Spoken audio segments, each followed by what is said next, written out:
여러분 안녕하십니까? 내란 세력이 계엄을 일으키기 위해 북한과의 충돌을 유도했다는 의혹이 있는 가운데 지난해 비상계엄을 앞두고 공격 헬기인 아파치 부대를 북방 한계선을 따라 비행시키는 훈련이 4차례 이뤄졌던 사실이 확인됐습니다. 당시 참여한 군인들은 이렇게까지 자극해도 되나 싶을 정도로 북쪽으로 비행했다. 적의 눈에 띄도록 높게 비행하라는 지시가 내려왔다고 증언했는데요. 적을 타격하라는 교신이 도청 가능한 일반 통신망에서 이뤄졌다는 점도 이상합니다. 첫 소식 김지인 기자의 단독 보도입니다. 지난해 6월 서해 최북단 백령도 인근에서 통합정보작전이란 훈련이 진행됐습니다. 합동참모본부 승인 아래 공격 헬기 아파치 부대와 해병대, 공군 전투기가 동원됐습니다. 해병대가 북방 한계선 NLL 인근에 포사격을 하면 아파치 헬기와 공군 전투기가 동시에 위협 비행에 나서는 내용이었던 것으로 파악됐습니다. 그런데 평소와 훈련 수위가 사뭇 달랐다는 내부 제보를 더불어민주당 추미애 의원실이 확보했습니다. 훈련에 참여한 복수의 아파치 조종사들은 이례적으로 NLL, 북방 한계선을 그대로 따라 비행해 이 정도로 적을 자극하는 게 이상하다 싶을 정도였다. 등산곳 등 북한군 기지에서 불과 2에서 3km 떨어진 곳까지 비행해 북한 어선이 보일 정도였다는 겁니다. 더 이상한 건 통신망이었습니다. 훈련 도중 적을 타격하라는 교신이 오고 갔는데 도청을 방지하는 비화 통신이 아닌 북한뿐 아니라 누구도 도청할 수 있는 통신망을 이용했던 겁니다. 아파치가 참여한 통합정보작전은 훈련 장소를 바꿔가며 지난해 6월과 7월, 8월에 이어 비상계엄 직전 11월까지 모두 4차례 진행됐습니다. 아파치 조종사들이 모두 참석한 브리핑에선 고도를 높여 적이 볼 수 있도록 하라는 지시가 내려졌던 것으로 전해졌습니다. MBC가 확보한 훈련 비행 자료에 따르면 8월 훈련 당시 아파치 헬기들은 군사분계선 바로 아래를 비행했고 11월 훈련 때는 북쪽 방향을 향해 날아가기도 했습니다. 고도를 높여 적에게 노출되게 하라는 것이 작전의 핵심이었습니다. 조종사들마저 생명의 위협을 느낄 만큼 매우 이례적 작전이 계엄 직전 실행되었습니다. 합참은 전투기 및 공격 헬기의 활동은 정상적인 작전이었고 세부 사항은 작전 및 군사보안에 관련돼 있다고만 답했습니다. 합참은 추 의원실에는 통상훈련이었고 3월에도 훈련이 예정돼 있다고 설명했다. 돌연 3월 훈련을 취소했습니다. MBC 뉴스 김지인입니다. 윤석열 정부가 북한을 자극해 국지전을 일으키려 했다는 의혹은 그동안 수차례 제기돼 왔습니다. 대통령 개인의 위기를 덮으려고 일부러 군사적 충돌을 일으키려 했다는 건데요. 그럴 때마다 군은 강하게 부인하며 반발해왔는데 하지만 지금까지 제기된 의혹의 근거들은 구체적이고 맥락도 맞아떨어집니다. 조희영 기자가 보도합니다. 지난해 6월 26일 해병대가 백령도와 연평도에서 실시한 대규모 해상 사격 훈련. K9 자주포와 다연장 로켓 천무, 스파이크 미사일 등 군의 최첨단 무기 290여 발을 쐈습니다. 9.19 군사 합의로 훈련이 중단된 지 6년 10개월 만이었습니다. 당시 군은 9.19 군사 합의가 파기됐고 오물풍선 살포와 GPS 교란, 탄도미사일 시험 발사 등에 대응하기 위해서라고 했습니다. 그러면서 즉시 강력히 끝까지 응징하겠다는 구호를 반복했습니다. 적이 도발하면 준비한 모든 것을 쏟아부어 즉각 강력히 끝까지 응징할 것입니다. 사격 구역으로는 북한이 극도로 민감해야 하는 지역을 설정했습니다. 지난 2010년 북한이 연평도 포격 도발을 하면서 빌미로 삼은 우리 측 사격 구역과 일치했습니다. 이날 공군은 북한이 육안으로도 전투기를 볼 수 있는 고도 비행 훈련을 실시했고 육군 아파치 헬기 부대는 극히 이례적으로 NLL 최북단 항로까지 근접 비행해 부대원들이 생명의 위협을 느꼈다는 증언까지 나왔습니다. 당시 우리 군 관계자는 이 정도면 북한군의 반응이 있을 줄 알았는데 아무 반응이 없었다고 말하기도 했습니다. 그리고 2달 뒤 사격 훈련 규모는 더 커졌습니다. 지난해 10월 평양에 침투한 무인기 사건. 당시 북한은 이에 반발해 8개 포병여단이 즉시 사격 가능한 전시대비 체제로 전환했습니다. 전쟁 직전으로 치달았던 위기를 제공한 무인기를 군 주도로 보냈다는 의혹이 윤석열 대통령의 직무가 정지된 뒤 흘러나왔습니다. 또 북한의 오물풍선 부양 지점을 지속적으로 파악하는 등 이른바 원점 타격 검토 의혹도 제기됐습니다. 북한이 반격하면 계엄 선포 요건이 갖춰집니다. 군은 줄곧 이런 의혹 제기 자체가 북한에 동조하는 것이라며 강하게 부인해왔습니다.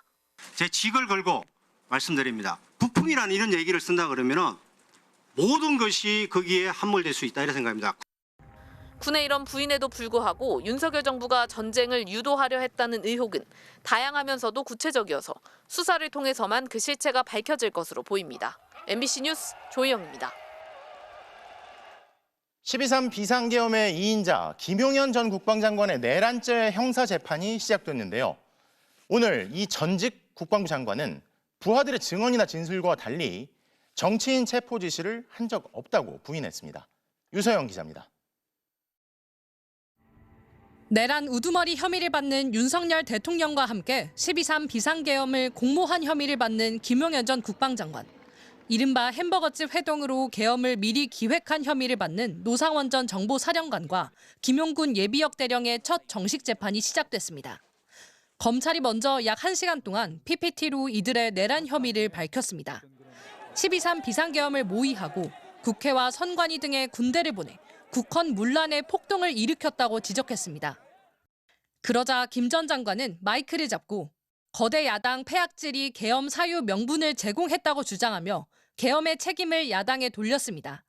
또 이재명, 한동훈, 우원식 등 정치인에 대한 체포 지시를 하지 않았다면서 재판부가 그런 말 자체를 안 했다는 거냐고 거듭 묻자 그렇다고 답했습니다. 김 전 장관은 앞서 헌법재판소에 나와 이렇게 말했습니다. 네, 조건이 성숙이 되면 체포를 해야 된다 이런 취지로 얘기를 한 것이 아니냐 이런 말입니다. 사전에 예방 차원에서 차단을 해야 될 것이고 그럼에도 불구하고 계속하면 그거는 필요하면 체포가 이루어질 수밖에 없는 상황 아니겠습니까? 김 전 장관 변호인들은 검찰에 대해 여러 차례 어깃장도 놨습니다. 대통령 윤석열 호칭은 부적절하다.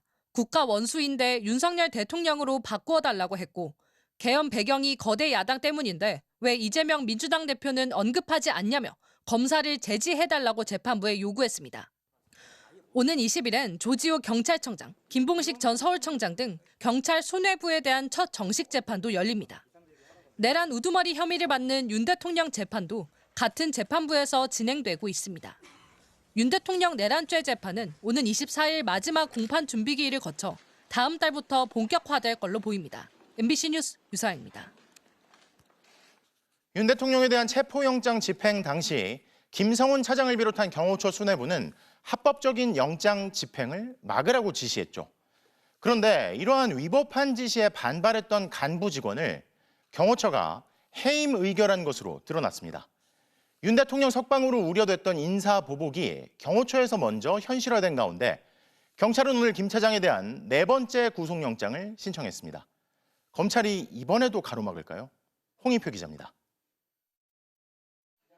지난 1월 말 국회 국정조사 청문회.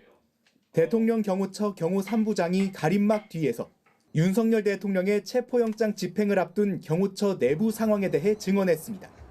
저를 비롯한 대부분의 현장 지휘관들은 2차 체포영장 집행에 협조해야 한다고 의견을 제시를 했었습니다. 3부장은 영장 집행 저지 지시에 맞서 김성훈 경호처 차장의 사퇴까지 요구하며 가장 적극적으로 반발한 것으로 알려졌습니다.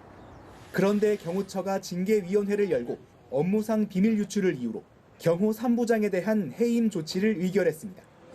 최고 수위인 파면 다음으로 무거운 징계인데 대통령 권한대행인 최상목 경제부총리가 결정을 받아들이면 3부장은 해임됩니다. 경호처는 3부장이 경찰과 만나 내부 정보를 전달했다는 입장이지만 3부장 측은 기밀을 누설한 게 전혀 없다며 본보기성 징계가 의심된다고 반발했습니다. 반대 의견 같은 거 피력한 거에 대한 일종의 찍어내기? 말 안 되는 사람에 대해서 약간 입막음을 하기 위한 것이 아닌가라고. 경찰 관계자도 경호 3부장과 경찰 측이 경호처 내부 정보 이야기는 나누지 않은 걸로 안다고 반박했습니다.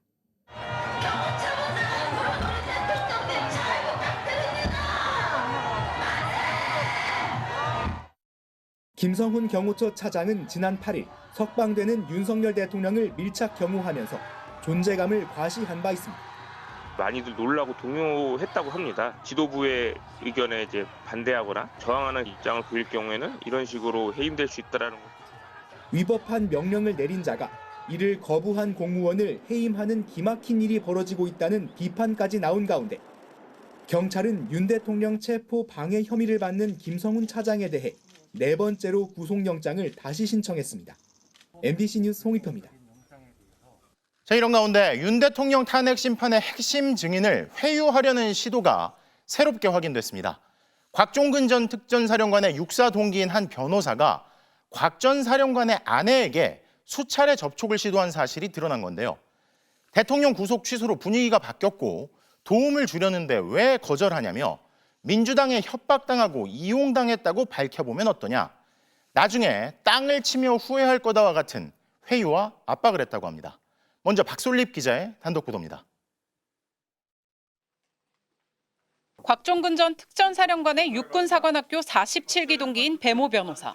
지난 10일과 13일 곽 전 사령관 아내에게 장문의 문자 메시지를 잇따라 보냈습니다. 배 변호사는 윤석열 대통령 구속 취소 전만 해도 대선을 준비하자던 여론이 이제 탄핵 기각과 각하로 흘러가고 있다고 주장하며 헌법재판관도 같은 결론을 내릴 걸로 예상된다고 분위기를 잡았습니다.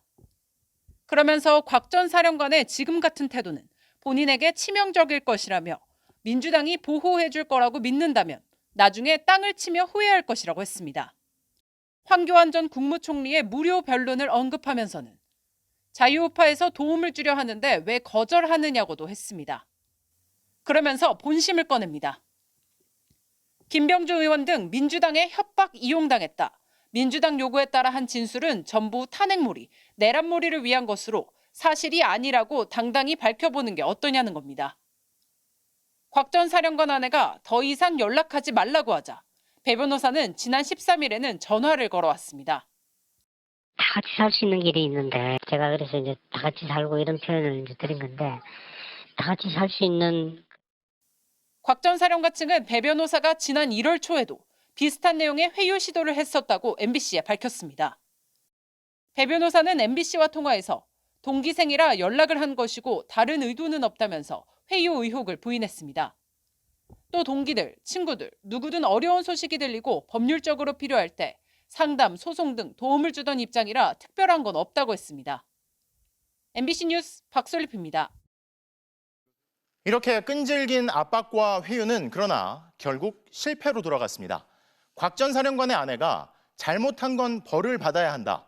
명령에 따른 부하들을 위해 남편이 책임진다고 했다며 단호하게 회유에 맞섰기 때문인데요. 하지만 모든 문제의 근원인 명령을 내려놓고도 부하들 탓으로 돌리는 윤 대통령 측은 마지막까지 핵심 증인 흔들기를 이어가는 것으로 보입니다. 이어서 김세영 기자의 단독 보도입니다. 곽종근 전 사령관의 육사 동기라고 자신을 소개한 배모 변호사는 문자와 전화 통화 내내 자기가 돕겠다고 했습니다. 제가 도울 일이 분명히 있습니다. 그러면서 내란을 일으킨 건 민주당이라며 곽 전 사령관이 민주당에 놀아난 불쌍하고 어리석은 군인답지 못한 군인으로 치부될 것이라고 했습니다. 하지만 곽 전 사령관 아내는 단호했습니다. 계엄군으로 국회에 들어간 것은 잘못됐다. 잘못한 것이니 벌은 당연히 받아야 한다. 남편의 명령으로 들어간 부하를 위해서라도 다 책임진다고 했다. 이게 곽 전 사령관의 생각이고 가족의 입장이라고 했습니다. 배 변호사는 다 같이 살 수 있는 길이 있다면서 이런 말도 했습니다. 그날 어떻게 회유가 됐냐 이런 부분이 사실은 제일 좀 큰 부분들이잖아요. 민주당에 회유가 있었다고 얘기하라는 말로 들립니다. 하지만 곽 전 사령관 아내는 윤 대통령이 국회의원 끌어내라고 지시했다는 곽 전 사령관 진술에 민주당의 회유는 없었다고 오히려 재확인했습니다.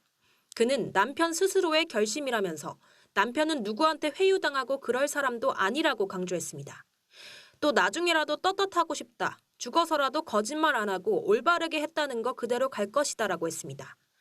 해당 문자와 전화는 곽 전 사령관이 양심 선언을 요구받았다는 TV조선 보도와 윤 대통령 측의 이딴 의혹 제기 이후 이뤄졌습니다.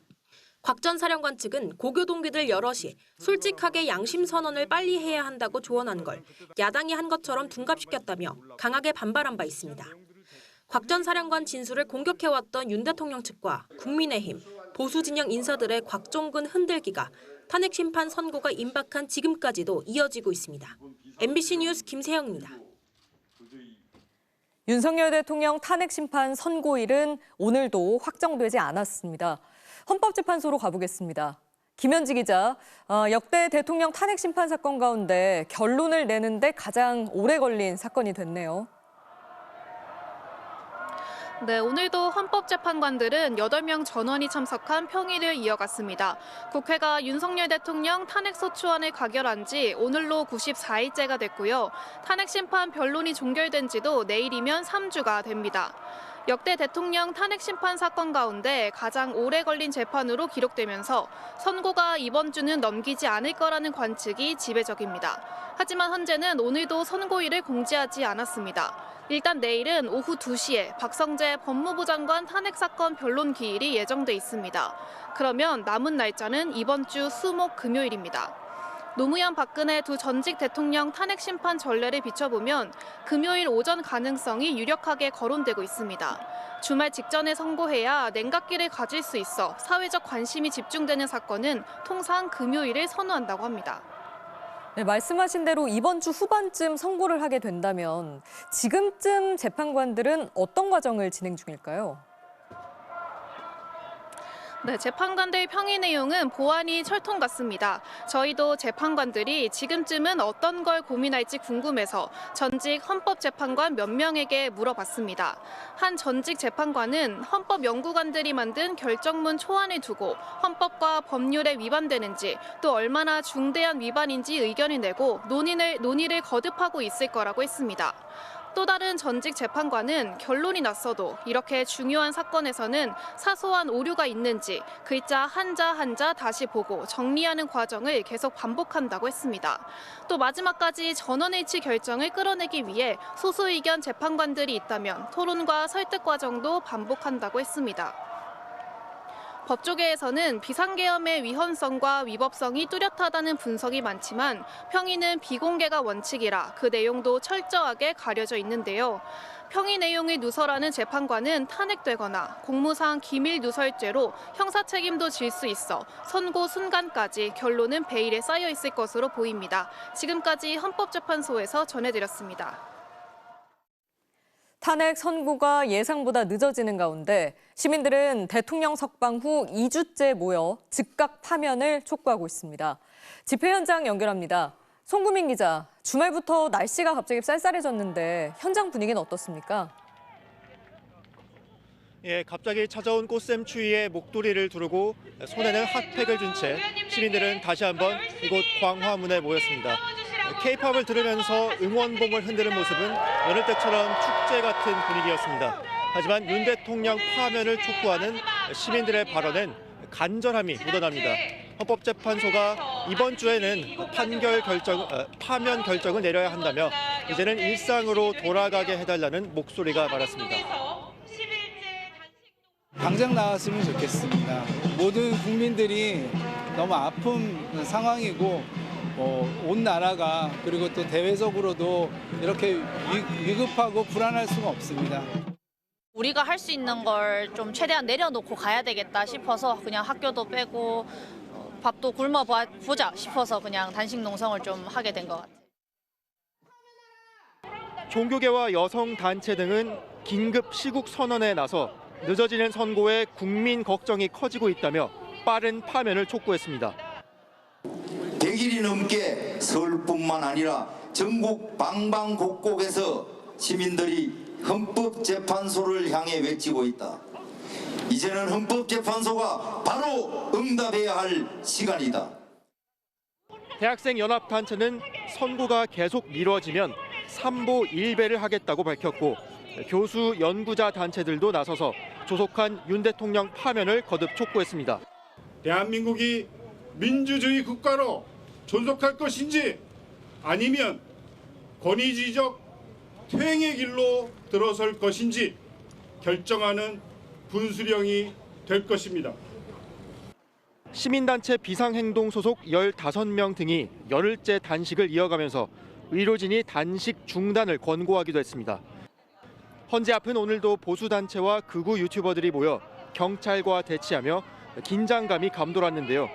경찰이 선고 당일 가포 비상령 발효 등 총력 대응을 선포한 가운데 오늘 서울시도 대응 계획을 발표했습니다.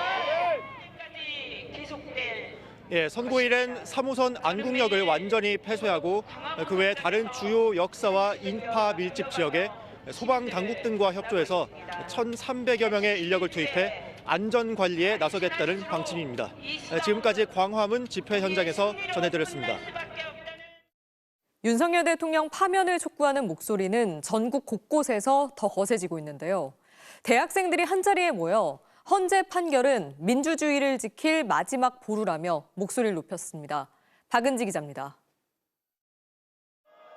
강릉 원주대 학생과 교수, 교직원, 동문들이 한자리에 섰습니다. 헌법재판소에 윤석열 대통령 탄핵 심판 선고일 발표가 임박하면서 윤 대통령에 대한 즉각 파면을 촉구하기 위해 모인 겁니다. 학생들은 발언에 앞서 소속 학과와 실명을 밝히고 내란 수계 대통령을 심판해 민주주의와 법치주의를 지켜야 한다고 목소리를 높였습니다. 헌재의 판결은 민주주의를 지킬 마지막 보루입니다. 우리 모두 함께 나서서 우리의 안전을 지킵시다. 우리의 미래를 지킵시다. 대학생들은 앞으로 이 사회를 이끌어 나가야 하는 그런 존재들입니다. 이런 우리들이 지금 내란 수계를 옹호하고 탄핵 반대의 뜻을 함께 한다면 이는 정말 있을 수 없는 일일 것입니다. 교수들 역시 이들의 용기에서 희망을 보았다며 응원을 전했습니다. 불과 얼마 전까지 눈이 쌓였었는데 이렇게 다 녹고 있습니다. 저는 믿습니다. 이번 주가 가기 전에 우리가 진정한 봄을 맞이할 수 있을 거라고 믿습니다. 윤 대통령 석방 이후 또 어떤 혼란이 발생할지 하루하루가 불안하다는 시민들은 탄핵 선고가 더 이상 늦춰져서는 안 된다며 계속 거리로 나오겠다는 의지를 밝혔습니다. 하루속히 탄핵이 인용이 돼가지고 우리 국민들이 좀 더 편리하고 그다음에 경제적으로 좀 안정된 생활을 이룰 수 있는 그런 시기가 빨리 왔으면 좋겠습니다. 헌법재판소는 하루라도 빨리 윤석열의 파면을 주문해야 됩니다. 윤석열의 파면이 늦어지면 늦어질수록 대한민국은 혼란의 늪으로 빠져들어갑니다. 윤 대통령 파면을 촉구하는 시민단체들은 이번 주 내내 저녁 집회와 선전전 등 총력전을 예고했습니다. MBC 뉴스 박은지입니다. 법원에는 들어갔지만 문을 열지는 않았다. 최루탄을 쏜 줄 알고 법원 안으로 피한 것뿐이다. 폭도로 돌변해 법원을 덮친 윤 대통령 지지자들이 정작 재판을 받게 되자 내놓은 주장들입니다. 유튜브 영상에 고스란히 남은 범행은 부인할 수 없으니 형량이라도 줄이려는 것으로 보이는데 이들을 자유청년으로 부르는 변호인단은 아예 폭동의 책임을 경찰에 떠넘기는 말까지 했습니다. 변윤재 기자가 취재했습니다. 윤석열 대통령 구속에 반발한 시위대가 법원에 난입해 판사를 위협한 초유의 폭동은 극우 유튜브 방송으로 생중계됐습니다. 자, 여러분 후문에 지금 우리 애국 시민들이 담을 넣고 후문을 열었다고 합니다. 57살 이 유튜버도 폭도들과 함께 서부지법 5층까지 올라갔다 경찰에 붙잡혔습니다. 열렸다. 네, 아무도 없네. 몇 층까지 있는 거야? 여기 5층인데. 5층인데. 범행을 고스란히 본인 카메라에 담아놓고도 정작 재판이 시작되자 항의하러 간 게 아니라 현장 상황을 알리려고 들어간 거라고 발뺌했습니다. 폭도가 된 윤 대통령 지지자들은 이처럼 줄곧 법원에는 들어갔지만 직접 문을 열진 않았다며 혐의를 낮추는 데 주력했습니다. 다른 사람들이 뛰어가길래 함께 들어갔을 뿐 범행에 가담하진 않았다거나 소화기가 분사돼 체류탄이 발사된 줄 알고 법원 안으로 피했을 뿐이라고 주장했습니다. 여럿이 위력을 행사할 때 적용돼 5년 이하 징역에 처해지는 특수 건조물 침입을 피해 비교적 형량이 가벼운 일반 건조물 침입을 적용해달란 겁니다. 서울의 고등학교 과정 평생교육시설에서 일하다 법원 안에서 붙잡힌 한 교사는 폭력 시위로 변질되는 게 안타까워 동영상을 기록하려고 들어간 거라며 교사로 복귀하려고 하니 보석으로 풀어달라고 요구하기도 했습니다. 경찰 방패를 빼앗고 폭행한 혐의로 붙잡힌 남성에게선 바닥에 떨어진 방패를 밟으면 위험할까 봐 들었을 뿐 방패로 때리진 않았단 말까지 나왔습니다. 국민 저항권을 운운했던 변호인들은 더 나아가 폭동의 책임을 경찰에 떠넘겼습니다. 경찰이 비켜줬어요. 셔터문도 열어줬어요. 이렇게 말씀하시는 분이 많았고. 이른바 자유청년을 변호한다며 극우 유튜버들까지 불러 모았지만 정작 MBC 등 특정 언론은 자리도 내주지 않았습니다. 자유를 내세우셨는데 언론사를 이렇게 가려받으시는 거. 아니 좀 나가주시죠. 네. 저 신고까지 해야 됩니까? 서부지법 폭력 사태와 관련해 수사를 받고 있는 시위대는 무려 140명. 경찰은 이와 함께 서부지법과 헌법재판소를 겨냥한 협박글 177건을 특정해 지금까지 작성자 25명을 붙잡았다고 밝혔습니다. MBC 뉴스 변은재입니다. 지난주 대학교에서 열린 탄핵 촉구 집회에서 불을 지르고 난동을 부린 극우 유튜버들에 대해 경찰이 수사에 착수했다는 소식 전해드렸었죠. 그런데 당시 현장에 있던 경찰관이 극우 유튜버를 응원하며 동조하는 대화를 나눈 모습이 공개돼 분노를 사고 있습니다. 김은초 기자입니다. 지난 11일 충북대에서 열린 윤석열 대통령 탄핵 촉구 집회. 극우 유튜버들이 몰려와 난동을 부렸는데 학생들의 현수막을 빼앗아 불을 지르기까지 했습니다. 불 떼었다! 불 떼었다! 그런데 당시 극우 유튜버가 중계한 영상을 보면 경찰관이 대학 난입을 응원하는 듯한 대화 내용이 담겨 있습니다. 정복과 소속 경찰관은 유튜버에게 다가가 말을 걸더니 저를 저한테 소개자하고 싶으세요? 퇴직하면 갈 길이 따로 주사파 척결과 민노총 전교조 해체를 주장하는 유튜버 말에 맞장구 치기도 합니다. 끝까지 산길 갑시다. 끝까지 가야지. 주사파 척결의 그날까지. 진짜 그러니까 민노총 전교조 해체를 그날까지. 이 경찰관은 대통령 탄핵 반대에 동조하며 욕설까지 내뱉습니다. 바닥에 얼마나 잘하신 거예요. 그런 사람을 갖다 탄핵해서 8대0 만들고. 맞습니다. 당시 집회에 참여했던 학생들은 분노했습니다. 자신의 그 개인적인 정치 성향 때문에 집회 방해하는 시민들을 막지도 않고 질서를 유지하는 데 전혀 도움이 되지 않았다는 게 이게 약간 의도된 거였나? 이런 생각이 들어서 약간 배신감도 느껴지더라고요. 이에 대해 경찰관은 집회 해산을 위해 장단을 맞춰준 것뿐이라고 해명했습니다. 저는 그 현장에서 최대한 그걸 분리를 해서 종료를 시키는 게 관건이기 때문에 얼른 돌아가시라 이런 뜻으로 얼른 그분들을 얘기한 걸 들어준 거죠, 제가. 충북대 학생들은 경찰 대응을 비판하는 대자보를 내걸었고 재발 방지를 촉구했습니다. MBC 뉴스 김은초입니다. 종북 반국가 세력들을 일거에 척결하고 자유 헌정 질서를 지키기 위해 비상계엄을 선포합니다. 대통령 탄핵 심판 선고를 앞두고 MBC는 오늘부터 탄핵의 핵심 쟁점들을 짚어봅니다. 다들 일상을 누리던 지난해 12월 3일 계엄 선포 직전까지 여러분은 대한민국이 전시 또는 국가 비상사태 상황이라고 느끼셨습니까? 헌법에서 계엄의 요건이라 명시한 불가피한 전제 조건마저도 무시했던 윤 대통령의 계엄 선포. 먼저 오혜정 기자입니다. 12월로 접어든 첫 주. 불황이라지만 기대감이 있었습니다. 누군가는 연말 모임을, 여행을 계획했습니다. 비상계엄을 선포합니다. 일상이 깨졌습니다. 비상계엄을 선포할 수 있는 헌법의 지극히 제한적인 요건, 전시, 사변 또는 이에 준하는 국가 비상사태여야 합니다. 12.3 비상계엄이 선포된 날 아침에 특별히 전시나 사변 또는 국가 비상사태라고 할 만한 일이 있었습니까? 특별한 기억은 없습니다. 윤석열 대통령과 계엄 세력의 판단은 세상과 많이 달랐습니다. 당시가 국가 비상사태였다고 주장합니다. 그런 인식의 책임은 야당에게 돌렸습니다. 국무위원 등을 29차례 줄줄이 탄핵하고 예산도 삭감해 자신의 국정 운영이 불가능했다는 겁니다. 거대 야당은 줄탄핵, 입법 폭주, 예산 폭거로 정부의 기능을 마비시켜 왔습니다. 하지만 헌법재판소의 결정은 단호합니다. 국회에서 넘긴 감사원장 등에 대한 탄핵 소추를 전부 기각하면서도 탄핵 소추권을 남용한 것으로 볼 수 없다고 밝혔습니다. 법적으로 보장된 국회의 고유 권한이라는 겁니다. 부수적으로 정치적 동기가 내포되었다 하더라도 탄핵 소추권이 남용되었다고 단정할 수 없습니다. 윤 대통령이 문제 삼는 삭감 예산의 규모 역시 전체 예산 677조 4천억 원 가운데 약 0.6% 수준에 불과합니다. 부당한 예산 삭감이라고 지목했던 동해가스전, 대왕고래 프로젝트 역시 1차 시추 결과 경제성이 없었습니다.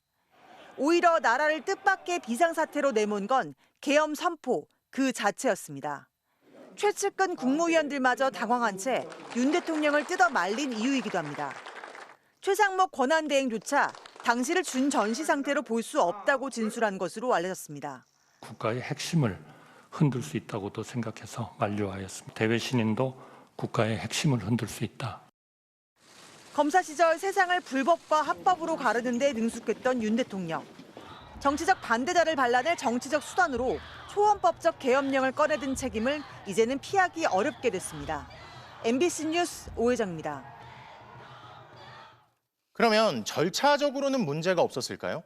우리 헌법에 따르면 계엄은 국무회의를 거쳐야 합니다. 하지만 12월 3일 갑자기 불려나온 국무위원들은 그날의 회의를 국무회의로 볼 수 없다고 합니다. 어떠한 부분들에서 위헌성이 드러나는지 이어서 박소희 기자입니다. 헌법 제89조 5호 계엄 선포와 해제는 국무회의 심의를 거쳐야 한다고 돼 있습니다. 윤석열 대통령은 비상계엄 당일 오후 10시 17분쯤 국무위원들과 심의를 거쳤다고 주장하고 있습니다. 회의 시간은 5분입니다. 의사 정족수 충족 이후 국무회의 시간은 5분이었지만 그 이전에 충분히 논의를 한 것입니다. 하지만 참석자들의 증언은 전혀 다릅니다. 통상의 국무회의와는 달랐고 또 형식적인 또 실체적인 흠결이 있었다고 생각합니다. 총리께서 말씀하셨듯이 저는 국무회의라고 생각하지 않습니다. 회의 자체가 없었다고 생각합니다. 한덕수 총리가 간담회 같았다고 말할 정도로 졸속으로 이뤄진 모임. 안건 배포도 없었고 회의록조차 남기지 않았습니다. 회의록이 있습니까? 회의록은 없습니다.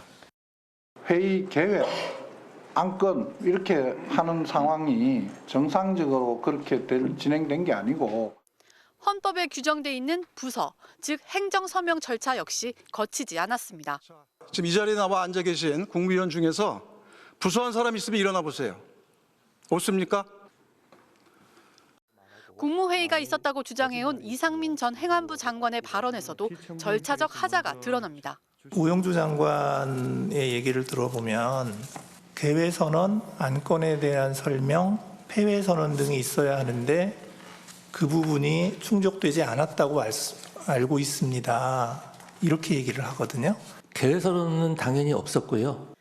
윤 대통령의 밀어붙이기식 계엄에 기본도 지키지 못한 국무회의. 참석한 국무위원들마저 인정한 절차 위반은 뒤집을 수 없는 탄핵의 증거입니다. MBC 뉴스 박소희입니다. 윤 대통령은 헌법재판소 탄핵심판정에 출석해 8차례 스스로의 입장을 밝혔습니다. 하지만 변론이라기보단 경고성 계엄이었다. 자신은 내란 선동의 피해자라는 등 납득하기 어려운 발언을 이어가면서 헌재 심판정을 지지층 선동의 장으로 활용했다는 평가입니다. 이혜리 기자입니다. 윤석열 대통령이 탄핵심판 변론에서 직접 발언한 시간은 2시간 36분.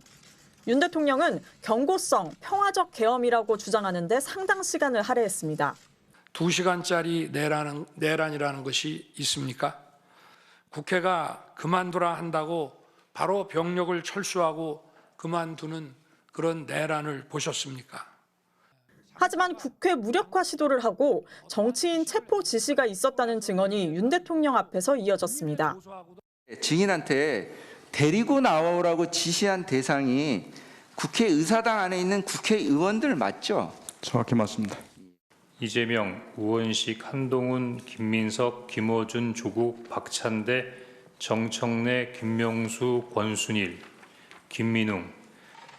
자신에게 불리한 부하들 증언은 정치 공작으로 몰았습니다. 저와 통화한 거를 가지고 대통령의 체포 지시라는 것과 연결을 해서 바로 이 내란과 탄핵의 이 공작을 했다는 게 문제입니다.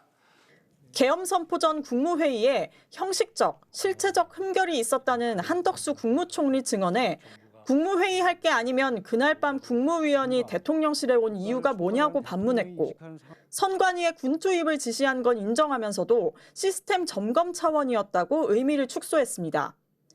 법률가라기보다는 개인적 경험에 기댄 발언도 종종 나왔습니다.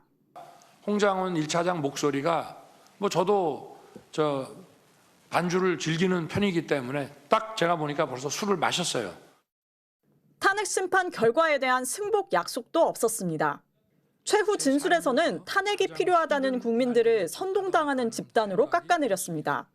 거대 야당과 내란 공작 세력들은 이런 트라우마를 악용하여 국민을 선동하고 있습니다.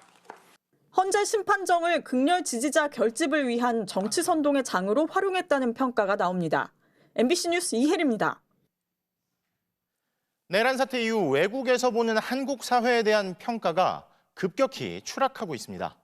한국의 민주주의 수준에 대해 지난달 영국 이코노미스트 그룹이 결함이 있는 수준이라며 순위를 10계단 낮춘 데 이어 이번엔 스웨덴에서도 한국의 등급을 강등시켰는데 더 충격적인 건 이 윤석열 정부 출범 이후 한국에서 독재화가 진행 중이라는 평가가 나왔다는 점입니다. 이러한 평가의 여파는 결국 국가적 손해로 이어질 텐데 이 퇴행을 어떻게 반전시키고 책임은 또 어떻게 물어야 할까요? 김민찬 특파원입니다. 스웨덴 민주주의 다양성 연구소의 올해 보고서입니다.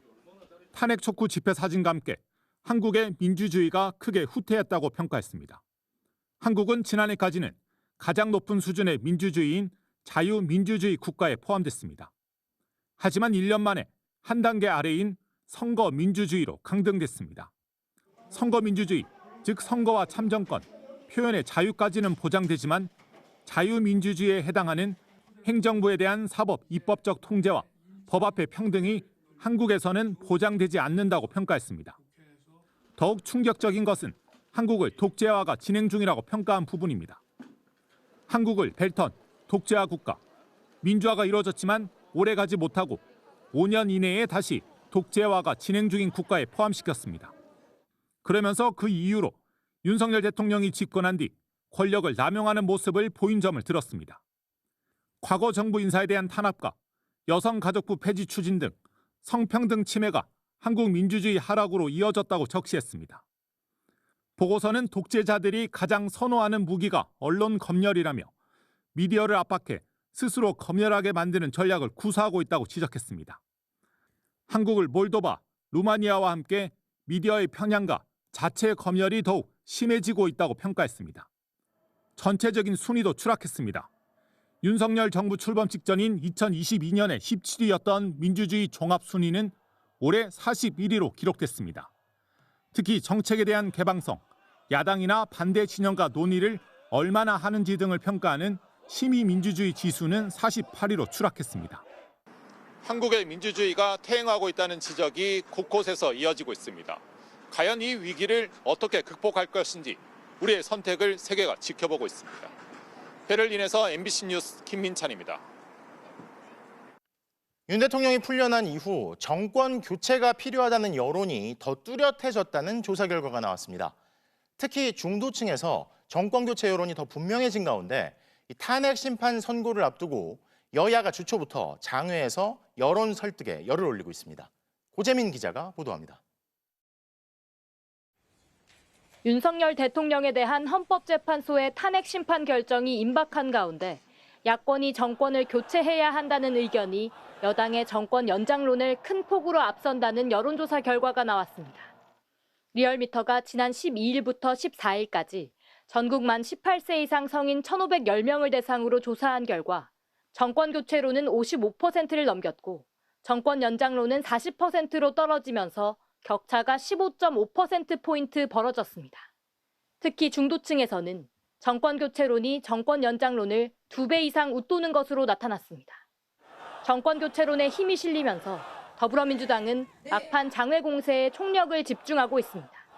시민단체 시국선언에 참여하고 도보행진, 장외 단식 농성을 이어갔습니다. 위헌, 위법한 비상계엄 내란에 대해 마치 정쟁인 것처럼 본질을 물타기하는 시도가 이어지고 있습니다. 삼보일배를 진행했던 조국혁신당은 윤석열 대통령의 파면을 촉구하며 릴레이 만대 운동에 들어갔습니다. 저희의 절은 민주주의를 지키고자 하는 간절한 몸짓입니다. 이 땅에 더 이상은 총칼로 국민과 맞서는 일은 없어야 합니다. 반면 국민의힘은 친윤 의원들을 중심으로 헌법재판소 앞에서 탄핵 각하를 촉구하는 릴레이 시위를 벌였습니다. 광장의 민심도 여론조사상의 민심도 대통령 탄핵 심판은 인용이 아니라 각하나 기각입니다. 탄핵 심판 결과에 따라 빠르면 이번 주말부터 조기 대선이 시작되는 가운데 여권 대선 주자들은 저마다 결과에 승복해야 한다고 강조하면서 지지층과 중도층을 겨냥한 발언들을 쏟아냈습니다. MBC 뉴스 고재민입니다. 미국이 우리나라를 첨단 기술 협력이 제한될 수도 있는 민감 국가로 지정했는데요. 그러자 국민의힘이 갑자기 더불어민주당과 이재명 대표 때문이라는 주장을 들고 나왔습니다. 민주당은 이것까지 야당 탓을 하냐며 황당하다는 반응을 보였는데요. 윤석열 정부가 불을 지핀 자체 핵 무장론 때문이란 진단을 두고도 설전이 이어졌습니다. 보도에 이문영 기자입니다. 미국이 우리나라를 원자력 기술 등 협력이 제한될 수 있는 민감 국가로 지정하자 국민의힘은 외교 안보 위기라고 진단했습니다. 그러면서 그 원인을 야당 탓으로 돌렸습니다. 반미 친중 성향의 더불어민주당이 윤석열 대통령을 탄핵하며 국정을 장악하자 미국이 조치했다는 주장입니다. 이재명 대표는 그런 북한에 돈을 건넨 혐의가 재판에서 입증됐습니다. 유엔의 대북제재 결의안까지 위반한 것입니다. 이런 인물이 유력 대권 후보라고 하니 민감 국가로 지정이 되는 것입니다. 외교 안보 위기는 대통령과 정부 여당의 책임인데도 야당의 반미 친중 프레임을 씌워 황당한 공세를 벌인 겁니다. 야권은 즉각 이 대표가 계엄을 선포했냐, 파렴치한 야당 탓을 멈춰라. 지난 3년간 국민의힘이 야당인 줄 알겠다고 반박했습니다. 이재명 대표는 윤석열 대통령과 여권 일각이 무책임한 핵무장론을 주장한 게 원인이라며 정부 여당에 날을 세웠습니다. 1년 안에 핵무장할 수 있다느니 이런 허장성세, 현실성 없는 핵무장론, 결국은 이런 민감국가 지정으로 나타난 것으로 보여집니다. 동맹국에 아무런 통보 없이 비상계엄을 선포해 혼란을 키운 점도 원인으로 진단했습니다.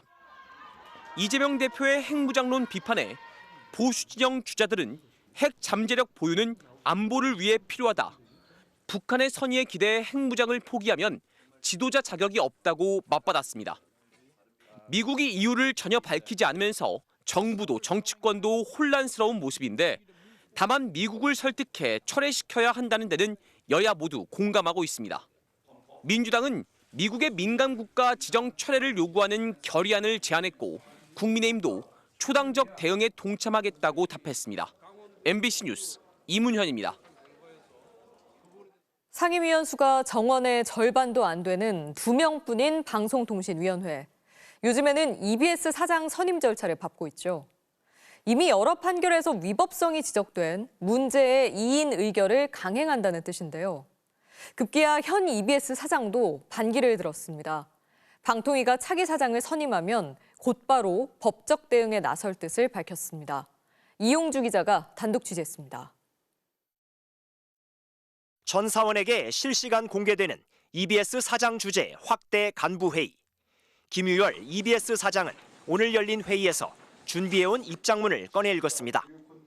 먼저 MBC 대주주 방송문화진흥회의 새 이사진이 취임하지 못하도록 확정한 대법원의 최근 결정을 언급했습니다. 박문진 새 이사들을 선임한 방통위 2인 체제 의결이 위법하다는 게 대법원의 결론이라며 2인 체제에서 EBS 사장과 이사진을 임명하는 것도 불법일 가능성이 훨씬 높아졌다고 지적했습니다. 이어 불법 상황에서 임명이 이루어진다면 앞으로 EBS가 겪어야 할 혼란과 손해가 심각할 것이란 우려도 덧붙였습니다. 김 사장은 개인적 이해를 떠나 EBS를 위한 일이 무엇인지 알기 때문에 심사숙고해 올바른 길을 가겠다는 말로 입장문 낭독을 마쳤습니다.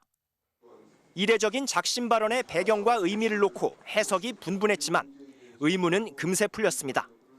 회의를 마친 뒤 김 사장은 일부 간부진에게 집행정지 신청을 하는 방향으로 입장을 정했다고 말한 걸로 MBC 취재 결과 확인됐습니다.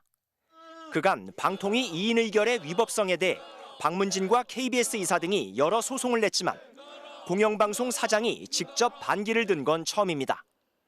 이미 EBS 야권 이사들과 PD협회 등 사내 8개 직능단체들도 방통위의 선임 강행에 반발하고 있습니다.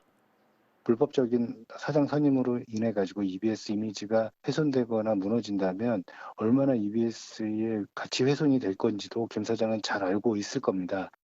방통위는 지난 10일까지 EBS 사장 지원서를 접수하고 현재 후보자들의 이력서를 홈페이지에 공개하고 있습니다.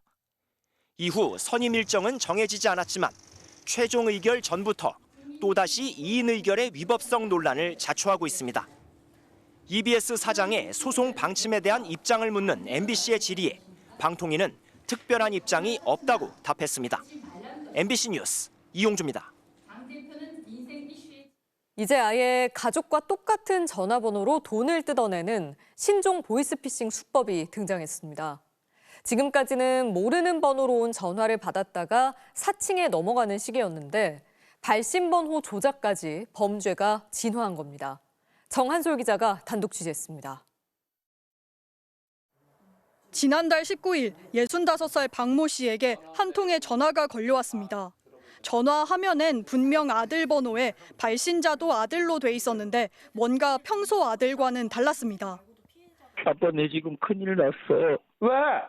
내가 얼마 전에 친구 대신 사채 보증을 써줬는데. 네가 왜 보증을 서줘 이 자식아. 아내도 이틀 뒤 같은 연락을 받았습니다. 엄마 지금 어디야? 어디도. 돈이 필요한 듯 다급한 목소리. 회사에 출근한 아들과 직접 통화한 뒤에야 마음을 놓을 수 있었습니다. 엄마 어디야? 하면서 울먹울먹하면서 그러니까 여기 오이도 그랬더니 딱 끊어버려. 내 번호로? 네 번호 똑같이 아빠랑 똑같이. 그 후로도 아들 번호로 수상한 전화가 올 때마다 꼬치꼬치 캐묻고 나서야 끊겼습니다. 이게 모르는 전화로 왔으면 내가 의심을 안 갔는데 어디서 뭐 깡패한테 잡혀가지고 돈을 줘야 풀어줄라 이런 생각도 들고. 다리가 후두루두루 떨려갖고는.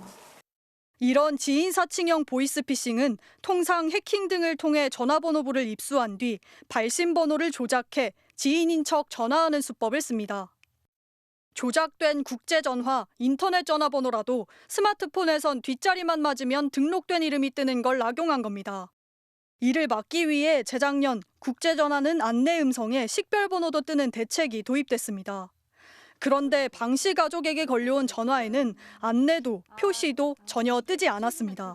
경찰과 118 개인정보 침해 신고센터에 연락했지만 제대로 된 답을 들을 수 없었고 통신사에서도 현재로선 대응 방법이 없다고 했다고 합니다. 가족들은 결국 서로 전화를 할 때마다 가족들만 알 수 있는 암호를 쓰고 있습니다.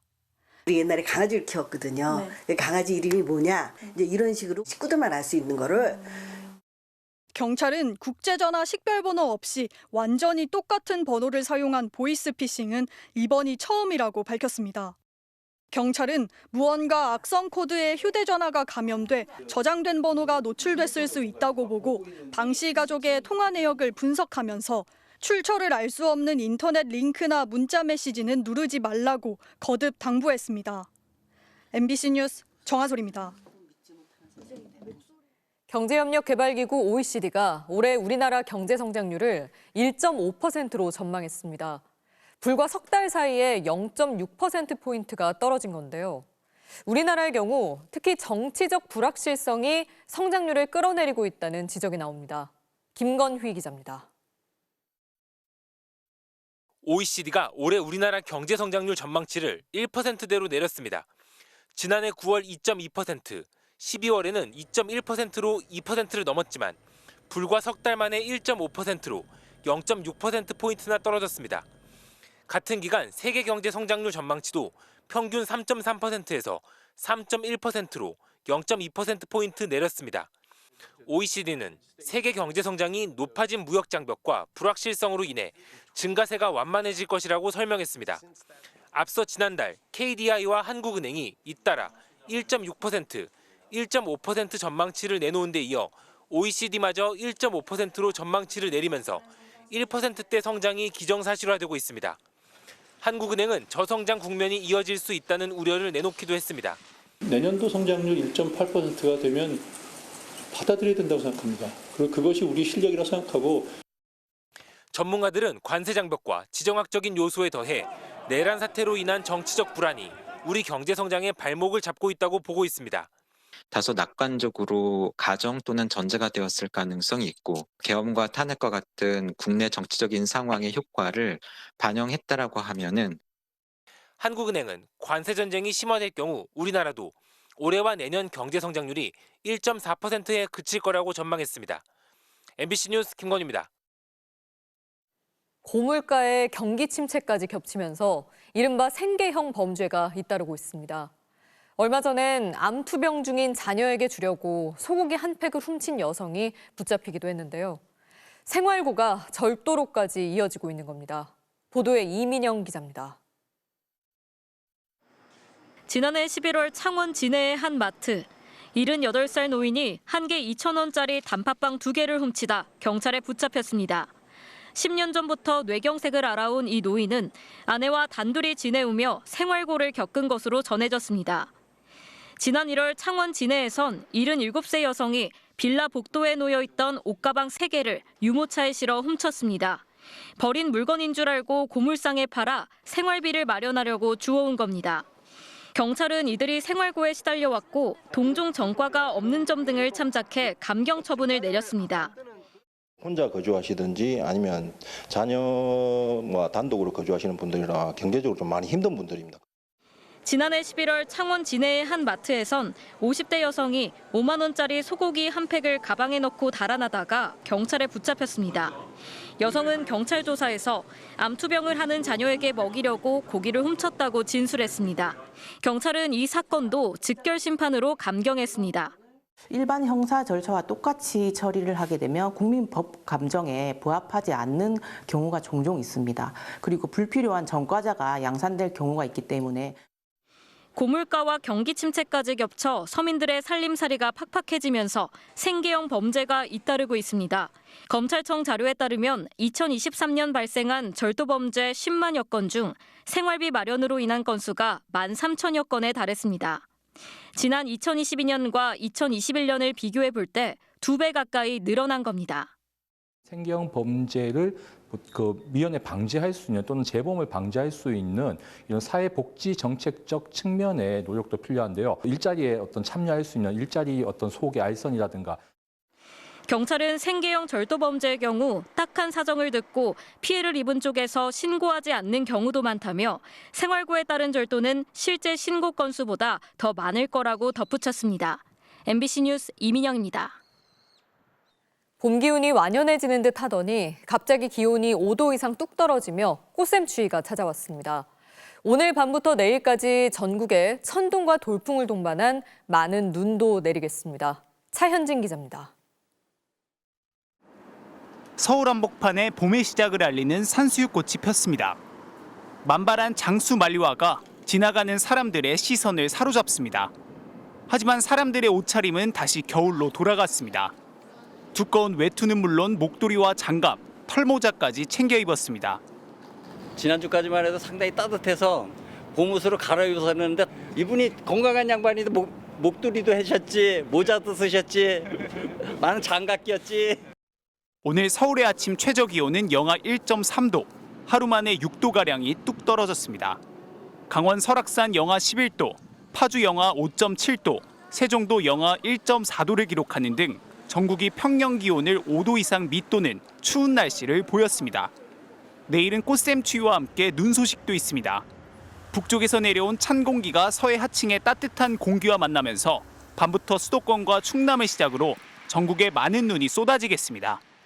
수도권을 포함해 강원도와 충북, 대구, 경북 등지에 대설 예비특보가 내려진 가운데 이미 많은 눈이 쌓여있는 강원도 산지에 내일까지 최고 40cm의 눈이 더 내리겠고 수도권 최고 15cm 이상, 충청권에는 3에서 10cm의 눈이 예상됩니다.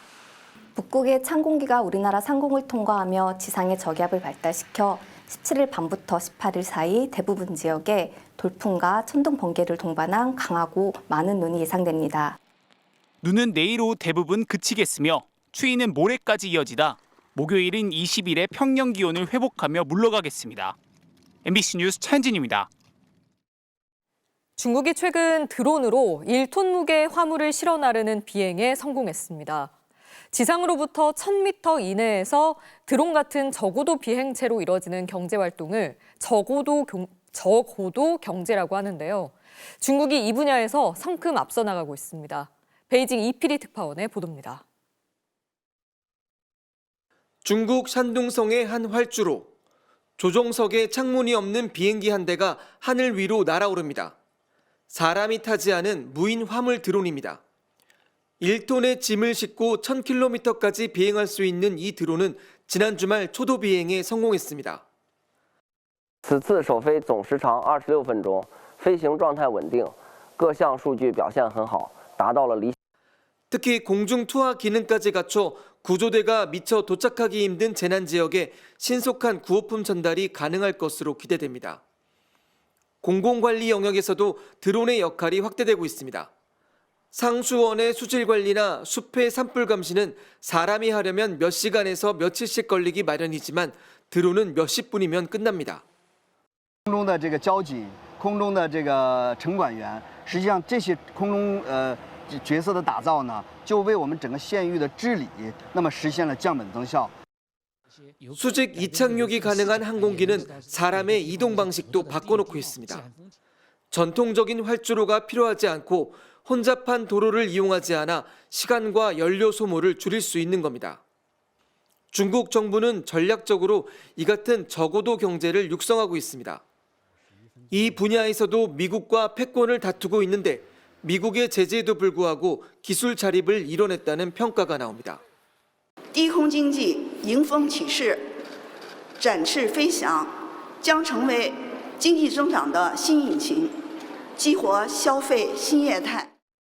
올해 300조 원 가까이 성장할 것으로 보이는 저고도 경제의 시장 규모는 10년 뒤 2배 이상 늘어날 것으로 예상되고 있습니다. 베이징에서 MBC 뉴스 이필입니다.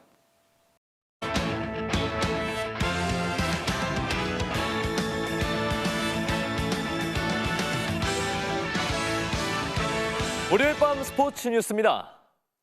배드민턴 안세영 선수가 최고 권위의 전형 오픈에서 2년 만에 정상에 올랐습니다. 허벅지 부상에도 포기하지 않고 짜릿한 역전 드라마를 만들어냈습니다. 손정훈 기자가 전합니다. 4강전에서 허벅지 통증을 호소했던 안세영. 몸놀림이 무거웠습니다. 30번 넘게 긴 랠리가 이어지며 힘겨워하는 모습이 역력했습니다. 1세트를 내준 안세영. 그래도 2세트부터는 보란듯이 달라졌습니다. 무려 79번이나 이어진 랠리 끝에 포인트를 가져와 분위기를 완전히 바꿨고 결국 1대1의 균형을 맞췄습니다. 그리고 마지막 3세트. 발이 마음대로 떨어지지 않고 왼쪽 무릎에도 통증이 찾아왔지만 안세영은 계속 코트에 몸을 던졌습니다. 체력까지 떨어지며 제대로 서 있기도 힘든 극한의 순간. 역시 가뿐숨을 몰아신 왕지인. 경기 막판 실수를 연발했지만 안세영은 끝까지 집중력을 잃지 않으면서 1시간 35분의 대열투를 승리로 장식했습니다. 관중들은 2년 만에 전용 오픈 정상을 탈환한 안세영에게 기립박수를 보냈고 다리를 절뚝이며 포효하던 안세영. 왕관을 쓰는 세리머니를 펼치면서 세계 최강자임을 입증했습니다. Are you the queen of the All England? Yes, I'm a king now. 허벅지 통증에 독감까지 극복한 안세영의 부상 투혼에 영국 현지에서는 역대 최고의 결승전이란 찬사가 쏟아졌습니다. 포기하지 않을 힘이 필요하고요. 또 요즘 꽂힌 말이 있는데 반복에 지치지 않아야 된다는 말이 정말 저를 와닿게 만들었었던 것 같아요. 남자 복식의 서승재 김홍호조는 인도네시아조를 2대0으로 꺾고 이용대 정재성조 이후 13년 만에 전용 오픈 우승을 차지했습니다. MBC 뉴스 손장훈입니다. 월드컵 3차 예선 홈 2연전을 앞두고 축구 대표팀이 넉 달 만에 다시 소집됐습니다. 홍명보 감독은 김민재의 부상과 관련해 바이에른 뮌헨에 공개적으로 아쉬움을 표했는데요. 오만, 요르단과의 홈 2연전을 모두 이기면 11회 연속 월드컵 본선행을 확정짓는 홍명보호. 오늘 K리거들을 중심으로 17명의 선수들이 먼저 훈련에 들어갔는데요. 홍명보 감독은 수비의 핵 김민재가 부상으로 빠진 데 대해 민현이 선수 보호를 소홀히 했다고 지적했습니다. 이제 민원에서 선수 예방 차원에서 보호를 하지 않다 보니 결과적으로는 저희가 이 중요한 스케줄에 핵심 선수를 빼고 이제 경기를 나가야 하는데 그래서일까요? 1시간 넘게 진행된 훈련에서 수비진의 움직임을 집중적으로 점검했습니다. 한편 주말 리그 경기를 마친 손흥민, 이재성 등 유럽파들도 속속 입국을 했는데요. 대표팀은 내일 해외파 선수들이 추가로 합류하면 모레 완전체로 첫 손발을 맞추게 됩니다. 프로야구 LG와 NC의 시범 경기에서 이례적으로 벤치 클리어링이 발생했습니다. 아직 피치 클록이 익숙치 않아 생긴 오해 때문이었습니다. 4회 타석에 들어선 LG 박혜민, 투수 쪽을 보지 않고 준비 동작을 취하는데요. 자세를 풀었다가 다시 타석에 섰는데 여전히 투수를 쳐다보지 않습니다. 그런데 이때 NC 투수 김태경이 공을 던졌어요. 박혜민은 준비가 되지 않았는데 공이 날아왔다며 주심을 향해 불만을 표출합니다. 왜 던지는데? 다소 예민해진 상태로 투수를 향해 다가가자 김태경은 손짓으로 피치 클록이 가동 중이었다고 해명하는데요. 뜻밖의 벤치 클리어링으로 이어진 상황은 다행히 별다른 충돌 없이 마무리됐습니다. 경기 후 김태경은 곁눈질로 피치 클록을 확인하다 타자의 준비 상황을 보지 못했다고 해명했고 박혜민 역시 부상 우려에 감정이 격해졌다고 설명했습니다. 해프닝으로 끝나긴 했지만 서로 피치 클록에 대한 적응 시간이 필요할 것 같습니다. 프로야구 한화는 새 홈구장에서 첫 공식 경기를 치렀습니다. 외야의 몬스터월과 복층 불펜 등 새로운 시설에 팬들의 시선이 집중됐습니다. 박재훈 기자가 전합니다. 갑자기 쌀쌀해진 날씨에도 한화 새 구장의 첫 공식전을 보기 위해 취소표라도 얻으려는 팬들이 이른 아침부터 줄을 섰습니다. 저희가 강원도 사람인데 보겠다고 9시부터 차 타가지고 오늘 첫 선을 보인 기념품점에는 벌써 한화의 가을 야구를 기대하는 팬들이 몰렸습니다. 아무래도 가을 야구 가서 입을 걸 생각하고 미리 없어지기 전에 사놓는 마음인 것 같아요. 가장 눈길을 끈 건 대형 담장 몬스터월 뒤편에 자리한 복층 불펜. 1층 홈팀 불펜에 있던 류현진이 계단으로 올라와 2층 원정팀 불펜에 강민호와 인사하는 이색 풍경이 연출됐습니다. 낮인데 투수가 잘못 맞추면 집에 가야지. 제가 조심해. 아직 막바지 공사가 진행 중인 가운데 직접 경기장을 찾은 팬들은 설레는 마음속에서도 관람 시야에 대한 의견을 전하기도 했습니다. 있었는데 이렇게 두껍지 않아서 시야에 방해가 되지는 않았었어요. 11,000장의 판매 좌석이 매진된 가운데 개장 첫 아웃 카운트를 잡아낸 김태현이 타석에서 첫 홈런까지 기록했습니다. MBC 뉴스 박지웅입니다. 미국 프로축구 2부 리그에서 나온 환상적인 중거리포입니다. 중앙선 앞에서 때린 슈팅이 기가 막히게 골망을 흔들었네요. 월요일 밤 스포츠 뉴스였습니다.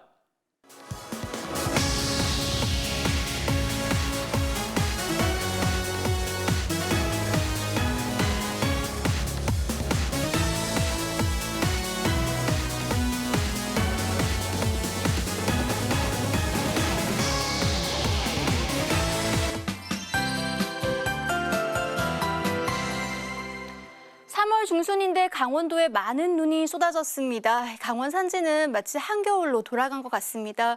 제설차가 눈을 치우기도 했고요. 어제부터 구룡령에는 42.5cm가량 폭설이 내렸습니다. 이제는 눈구름이 중부지방으로 몰려가고 있습니다. 이 대부분 지방에 대설 예비특보가 내려져 있습니다. 지금까지 서울에서는 지난 2010년 3월 9일이 가장 늦은 대설특보였는데요. 오늘 밤사이 내려지게 되면 기록을 경신하게 됩니다. 예상됩니다. 눈은 늦은 밤 수도권을 비롯한 서쪽 지방부터 내리기 시작하겠고요. 차츰 이 눈구름이 동쪽으로 이동해서 내일 오후에는 강원도에서 시간당 3에서 5, 일부에서는 10cm 이상 오는 곳도 있겠습니다. 앞으로의 강원 산지와 영동 지방에 최고 40 이상, 경기도에도 최고 15cm 이상 폭설이 내리겠고요. 서울과 충청, 남부지방에서도 5에서 10cm가량 많은 눈이 내리겠습니다. 내일은 바람이 더 강해지겠고요. 눈은 내일 밤이면 대부분 그치겠습니다. 내일 아침 기온은 서울이 0도, 대구 0도로 따뜻하게 입으셔야겠고요. 한낮 기온도 서울이 6도, 광주 6도, 부산 9도 안팎에 머물겠습니다. 날씨였습니다. 계엄을 앞두고 소위 높은 분들은 다들 도청 안 되는 비화폰을 쓰고 눈에 안 띄는 안전가옥에 골라 모였다고 하죠. 하지만 계엄을 앞두고 그들의 지시를 받는 군인들은 북한군 코앞에서 이례적인 훈련을 명받고 적을 타격하라는 교신을 도청 가능한 상태로 하게 되고 적의 눈에 띄도록 비행하라는 명까지 받았다고 합니다. 뭐가 더 중요했던 겁니까? 월요일 뉴스데스크 마칩니다. 시청해주신 여러분 고맙습니다.